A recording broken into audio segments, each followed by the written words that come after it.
Bonda Rosita Ibrahim suka mengusik pembantu rumah pula jenis pemalu. Tengoklah tu.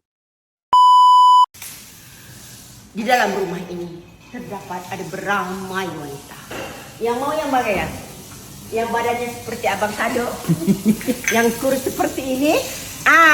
Ini paling menggoda. Gitu. Lagi ini. Ini wanita ini asalnya dulu Ratu Cantik Indonesia, tapi nggak berapa laris karena hidungnya kurang mancung, udah dimancungin. Tapi yang pasti ini adalah apa nih? Kau tak tahu siapa? Lempoyang. Lempoyang.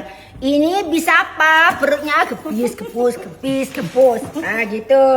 Ini jahe, kunyit. Ini bagus untuk antibiotik dan menguatkan imun sistem dan merendahkan kolesterol, memanaskan badan.